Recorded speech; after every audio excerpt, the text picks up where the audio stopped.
Full time at the Pirelli, Shrewsbury Town have been beaten 2-1 by Burton Albion in Sam Ricketts' first league game in charge. A frustrating one. Give me your thoughts on the game, Lewis Cox. Yeah, the performance was pretty good, I think. Not too bad. Sam Ricketts said the same just now in the post-match press conference. But the game was lost in both boxes. I think it was a lesson in sloppy defending, a lesson in cutting edge in front of goal, not creating enough while you're on top of the game, because Town were on top of the game for about 60 minutes plus, but always faced an uphill challenge after the manner of the 2 goals they gave away here at the Pirelli.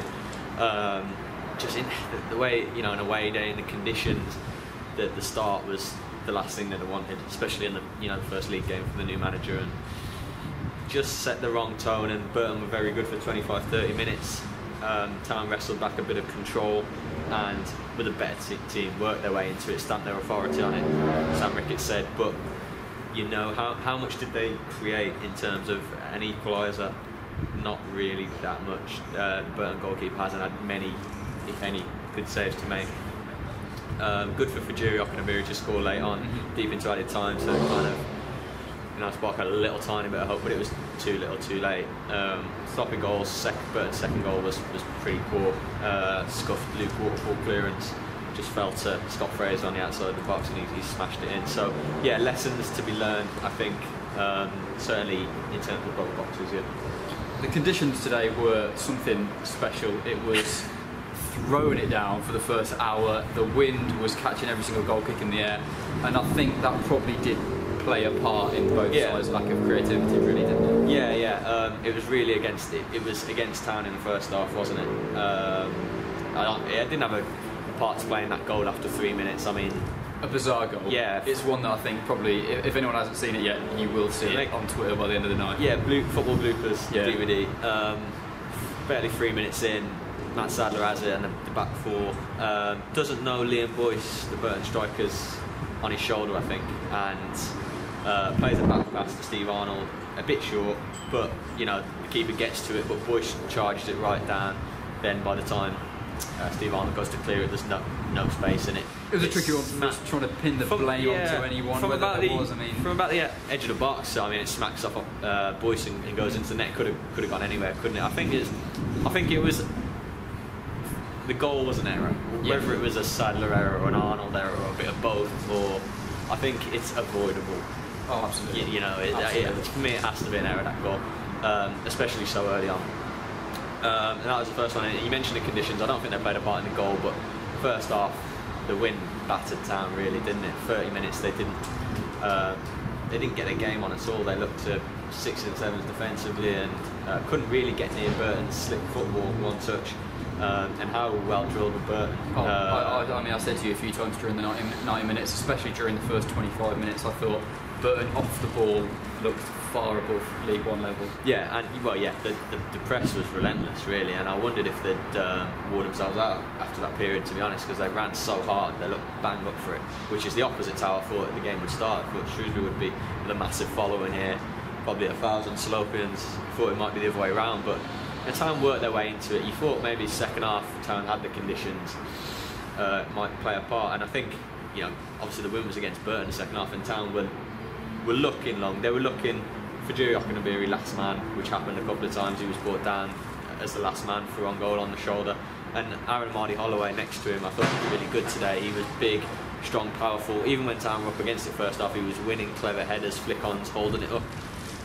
Everything good came through him, I thought, and so that's positive, I would say. But it was just, Town were just always a step off it. The balls were just dropping ahead of them or running through, and they couldn't quite get their foot on it in the box, could they? If it fell to a man, he maybe tried to beat a man, and then Burton got a tackle in, or there's a block. It just didn't drop, and just they were dominant with the ball. They had all of the second half. Look, Burton's goal in the 77th minute was their only effort on target the second half.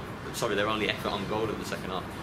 Town had all the possession, all the positions on the pitch, but they couldn't create anything. They were looking for Mardy-Holloway, and sometimes it was being rushed, so it was they were lacking in accuracy, and it was a frustrating day a really frustrating day, and soft, sloppy goals that they need to cut out, particularly on the road, and need to be show a bit more cutting edge and a bit more maybe creativity, a bit of nous in attack. It's hard to be too critical, and I'm not going to be too critical really because of the superb run of 6 wins in 7 before this.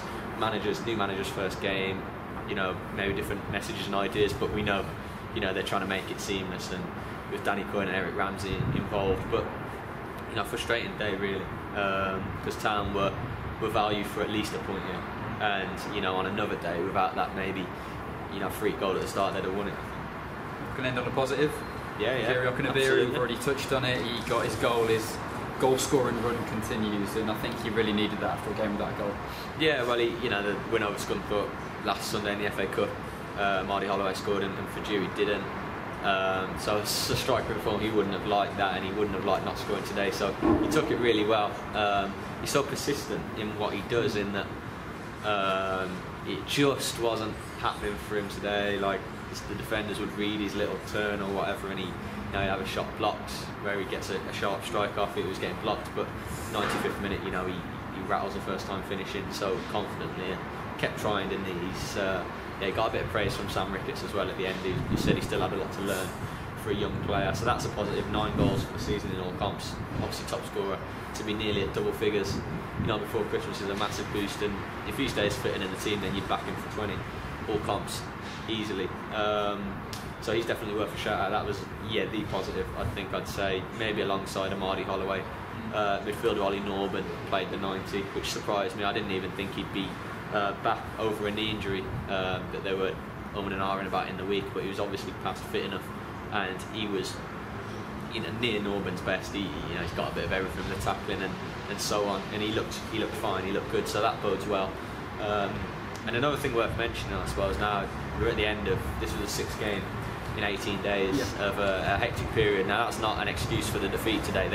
They played a changed 11, an entire 11 in the week, so players should have been fresh. Burton came into this having not played in 10 days, so difference in schedules there, but it's the end of that period now, the end of 6 games in 18 days, so we've got a couple of back-to-back Saturday games, free training in the week for Sam Ricketts to get them and get some of his messages over.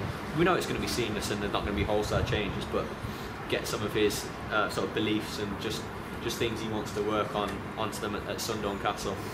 I think that'll be a boost for the management and the players, just to have some time to go through things.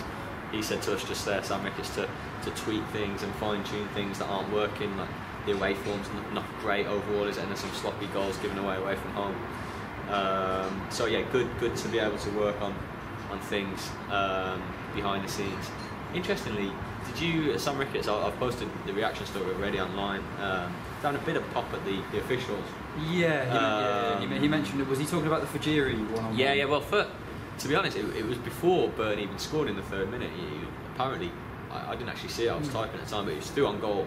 I thought it was just a shirt puller. I thought it was on Laurent, but it was Okanabiri, and he was last man by all accounts. And the defender got away without a booking, and Ricketts wanted more punishment for that. He says it wasn't worthy of just a free kick. I don't know the rules to a T now, really, for that. It's not a red card anymore, is it, last man?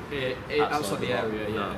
It is though, outside the area. Oh, it is? Yeah, I think in the area. Oh yeah, of course, Sorry, I was thinking the other way around. Yeah, so and he didn't even get a yellow early on, whether the ref thought it was too early to give it, whatever. But yeah, he thought Okanabiri was last man. And that second half, it happened again. I thought that was all that he was talking about, but he was talking about one early on. Yeah, there before the Burton goal, 2nd minute or something, and he was saying this was our game plan, to get Fajiri on the last man, get flick-ons or passes through the defence, and Town were doing that. It worked a couple of times. Fajiri, he's in on goal, all right, outside the box, but he's been brought down now.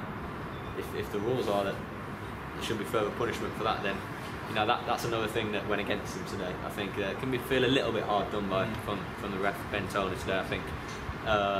But yeah, sorry, I just wanted to add that because I think that's a valid point from the manager. But going back to the easing of the schedule now, it'd be nice for them to get on the training pitch, because it's been intense. It's been match, recovery, preparation, match, and that's difficult to work on much in depth. So it's going to be a good couple of weeks, and a couple of tasty home games. Peterborough, who are a good side this season, aren't they, and Coventry before Christmas to look forward to. For all the rest of your reaction from today's game, keep it at shropshirestyle.com.